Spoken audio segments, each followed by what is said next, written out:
Mais qu'est-ce qu'elle accélère fort cette mobilette? Mais qu'est-ce qui s'est passé? Est-ce que c'est le variateur d'origine?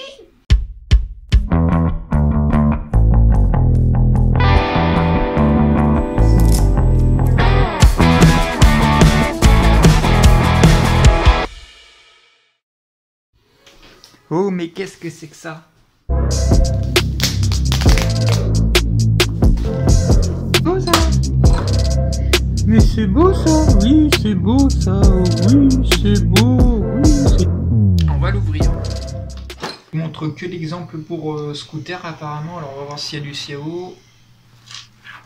Un jeu de 6 grammes. Donc par rapport à l'ancien variateur Malossi, c'était des 4,7 grammes qu'il y avait à l'époque. Normalement, ils sont faits pareil, donc il n'y a pas de... Voilà. Tac. Donc on a vu ce qu'il y avait dans au niveau des galets. Voilà, donc maintenant on va prendre le reste, l'ajout et le variateur. Voilà. Bah écoute, ça me semble de bonne qualité, hein. Donc on va voir ça. Non.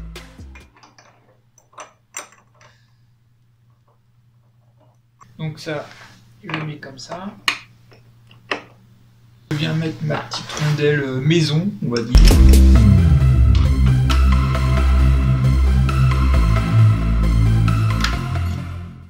Ça y est, le variateur Malossi vient juste d'être monté, donc maintenant on va faire un petit démarrage.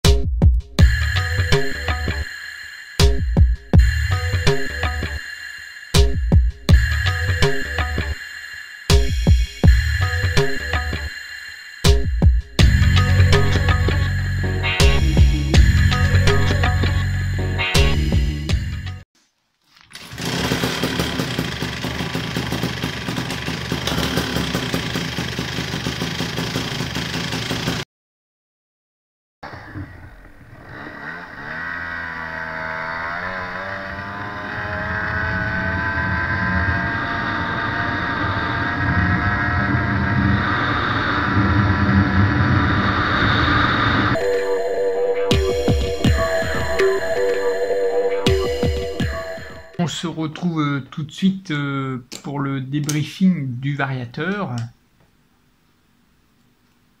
Km/h à 4700 tours par minute. Donc 60 c'est vraiment le max quoi. Je pouvais même pas aller plus haut quoi. J'avais l'impression d'être, que le moteur allait exploser tellement qu'il tourne vite, alors que 4700 tours c'est vraiment pas vite quoi, je veux dire. Après les mêmes reprises que le variateur d'origine, donc quasiment 60 km/h pour ceux qui connaissent le compteur de CAO.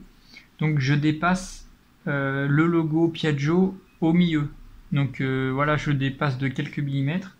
Donc vitesse pour le moment NC entre 5 km/h et on va dire 15 km/h supplémentaires.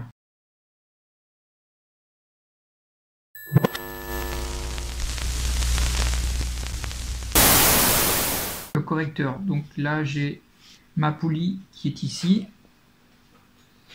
La courroie évidemment elle se trouve ici tout en haut.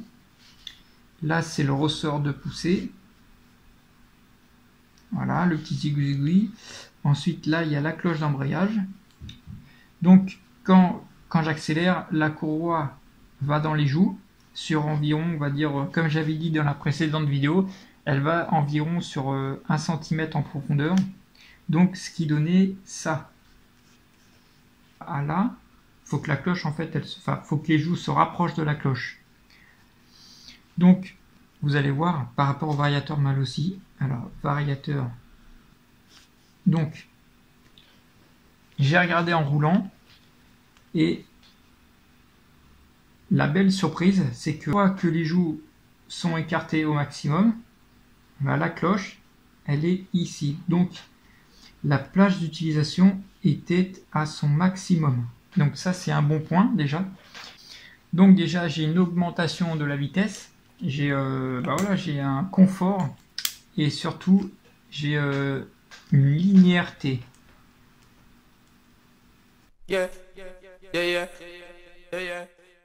Quand j'accélère, la courroie, elle s'enfonce directement dans les joues.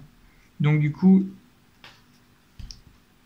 la demi-poulie, en fin de compte, elle s'abaisse violemment comme ça.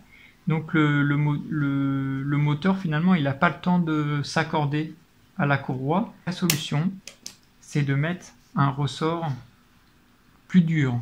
Vu que le ressort est plus dur, ça va retenir la courroie. Même si elle veut s'enfoncer, ça va la retenir et ça va la faire descendre progressivement. Mais le ressort jaune, lui, en retenant la courroie, il met un peu plus de régime et un peu plus de coupe. Donc, en mettant le ressort jaune, normalement, j'aurai plus de reprises et plus un démarrage canon. Sachant que j'ai déjà un démarrage canon avec celle-là, mais ce qui gêne, c'est que les deux poulies font des va-et-vient au démarrage et voilà, j'aime pas ça. Moi, je veux que ce soit réglé pile poil.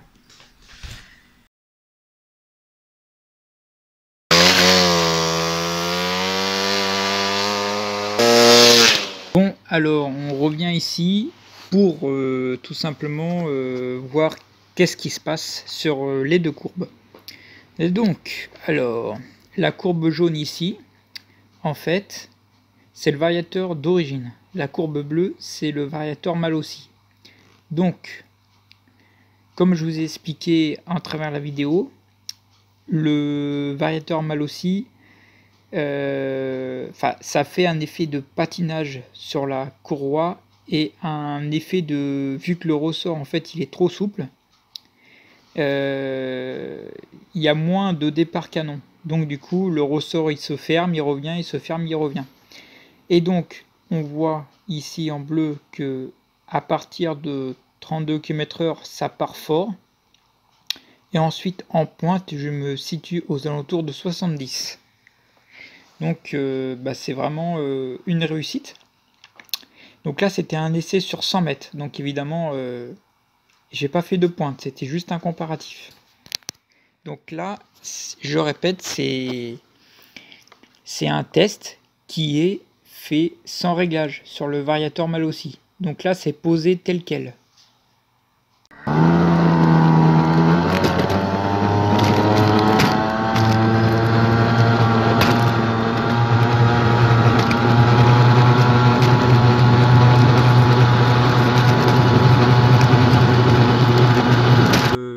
Thème, si on peut dire, c'est d'enlever les joues ici et de les remplacer par ces joues là. Donc c'est des joues qui sont plus grandes, et celle que je tiens à ma main droite c'est des 100 mm et celle-là c'est des 90 mm. Donc plus d'accélération et plus de reprises, comme j'ai notifié sur le papier. Donc je vais assembler ça et puis je vous reprends juste après. Et pour ceux qui veulent savoir comment je fais, c'est tout simple. Je vous ramènerai vers un lien pour voir comment j'ai fait.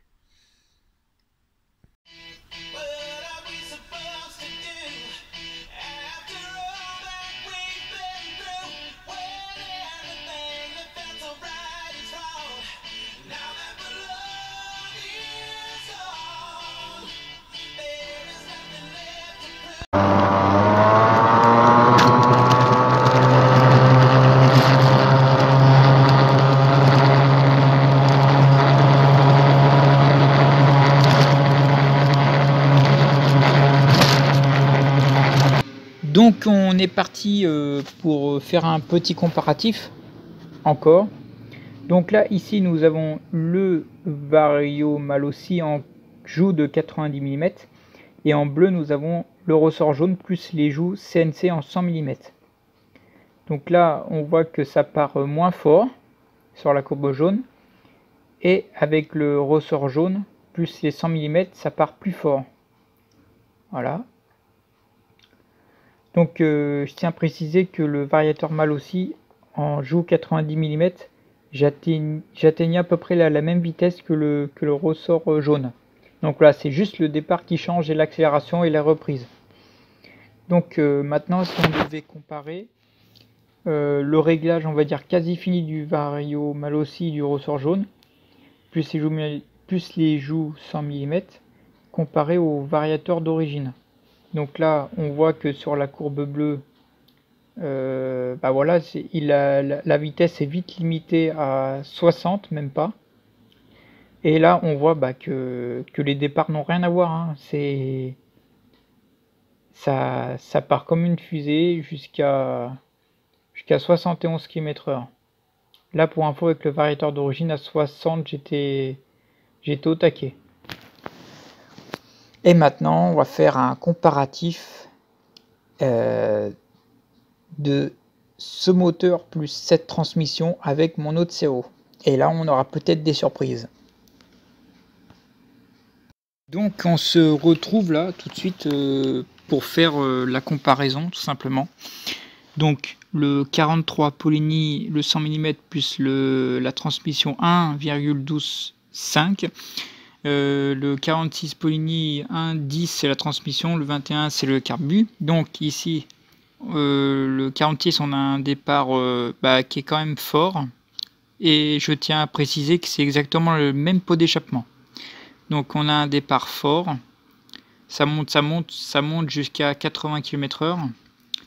Tandis que le 43 Poligny, eh ben, on a une belle surprise puisque au démarrage on est supérieur. Parce que tout simplement la transmission elle est plus courte. Donc du coup on a un départ canon. Puis aussi il y a la fourche qui est légère, voilà. Donc voilà pour ce comparatif.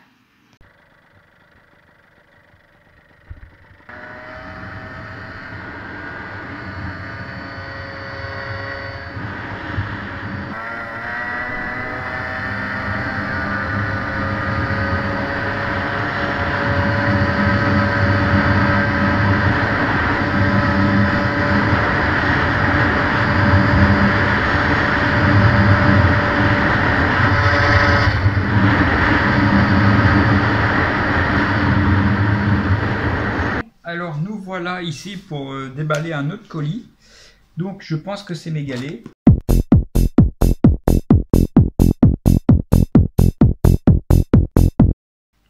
6 galets pour le variateur. Un autre jeu de 6 galets, 7 grammes. Un autre jeu de 6,5 et un autre jeu de 7,5. Donc pourquoi j'ai pas commandé des Malossi et des Poligny? Parce que tout simplement le jeu il est vraiment très cher, tandis que ce jeu là je le touche à 5 € le jeu. Ça va permettre de régler mon variateur. Je reviens de l'essai donc avec mes poulies, voilà, 200 mm et le ressort jaune. Donc pour info, j'ai dû couper le ressort. Alors je sais pas si vous allez voir, je tourne ici, voilà, parce que il n'y a pas de trou en fait. Donc du coup j'ai dû couper, donc ça c'est pas bien grave. Et j'ai dû faire la même chose de l'autre côté. Donc voilà. Sinon au niveau accélération, bon bah ça change, hein. C'est clairement un truc de fou parce que j'ai quasiment la même accélération que mon autre CO, sauf qu'il est équipé en 70. Voilà. Mais ça vient de la transmission qui est relativement courte, donc du coup voilà, ça favorise. Donc maintenant en parlant du variateur, donc je dois changer les galets qui sont à l'intérieur, ils sont trop légers. C'est-à-dire qu'en fait, je le vois parce que les joues se compressent, alors quasiment à fond, mais elles se compressent environ comme ça, je pense, ou un petit peu plus. Alors que ça pourrait faire vraiment jusqu'au bout. Alors là, j'y arrive pas à la main, mais voilà. Donc voilà, je vais changer les galets et je ferai un test. Alors, j'ai pas gagné en vitesse, mais par contre, j'ai gagné en reprise et en accélération. Donc, alors, je pense que les galets de 7 grammes iront parfaitement. Donc, parce que mal aussi, c'est des 6 grammes, donc c'est trop léger. Mais c'était parfait pour le ressort d'origine. On va dire quasiment parfait. Donc cela c'est des 6 grammes. Donc cela, et ben du coup je l'ai changé par des 7 grammes. Donc c'est des RMS, donc je vais les ouvrir. Je les mets comme ça. Comme ça. Enfin il n'y a rien de sorcier quoi. Ensuite je dispose la flasque ici et je peux remonter. Voilà. Donc c'est de la bonne dimension, vous voyez. Ils vont parfaitement. Et je viens mettre ma rondelle. Et après, je mets mon écrou. Et quand ça bloque, j'arrête. Voilà, pour pas abîmer le filetage. Donc là, c'est remonté. J'ai un souci de... Enfin, je sens un manque à moyen régime. Donc du coup, j'ai augmenté le gicleur. Donc...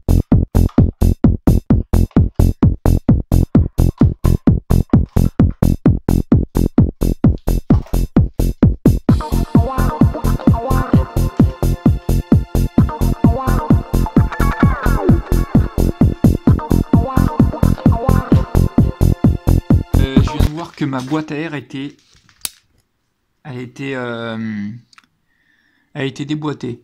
Donc du coup, je pense que c'est ça la cause du manque. Donc du coup, tout simplement, là, je vais vérifier si le carbu est bien en place, s'il bouge pas. Bon. Alors ça, c'est assez sensible sur les CAO, là. Faut pas trop y serrer. Alors la boîte à air. Donc rien n'est cassé, ça va. Non, ça bouge pas. Alors l'état du filtre, on voit qu'il est un peu sale. On voit qu'il y a... Enfin, je vais le nettoyer un peu le filtre du coup, là. Et puis on se reprend après. Donc là, je vais en profiter pour nettoyer le filtre parce que à cet endroit, il est sale. Donc voilà, donc là, je vais verser de l'essence dedans.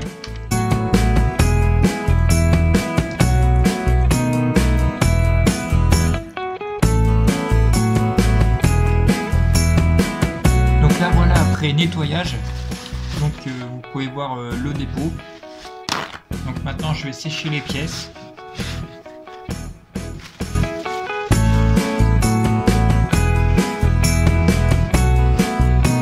Conseillé de mettre un peu d'huile dans la mousse, d'après Malossi, ça permet de conserver la mousse. Donc là je vais en mettre un tout petit peu. Enfin, ça conserve et ça permet de piéger les saletés aussi.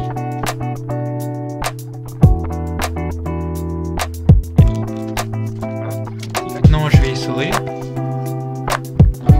Bien essoré parce que regardez là tout ce que j'ai essoré. Si je laisse ça, le moteur il s'étouffe quoi, je veux dire. Et puis après je viens fermer comme ça. Voilà.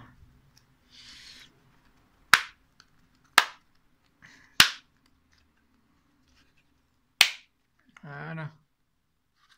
Donc là, je viens de nettoyer mon filtre à air. Donc maintenant, je vais le remettre en place. Alors, d'un tournevis aussi pour appuyer au fond. Ah, bon, là, c'est bien au fond. Donc maintenant, je peux venir serrer la vis. Donc la vis qui est ici.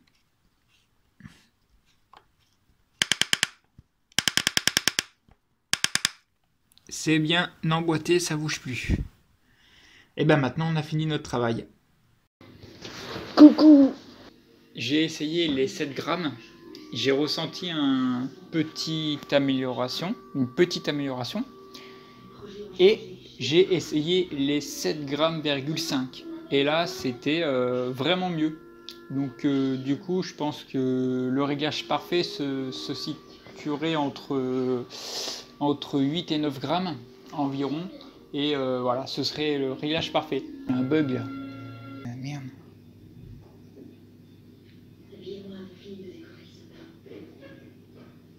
Si tu veux que je retrouve la mémoire, clique sur le bouton abonner, active la cloche et mets un pouce en l'air.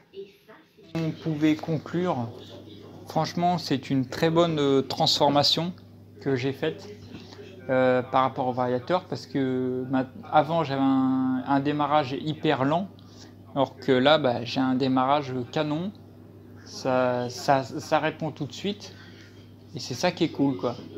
Donc voilà, donc je pense que la prochaine vidéo, franchement, ce sera sur le titre, ce sera je pense les 2 CO en run sur un 50 mètres pour voir qui gagne. Donc voilà. À tchou tchou.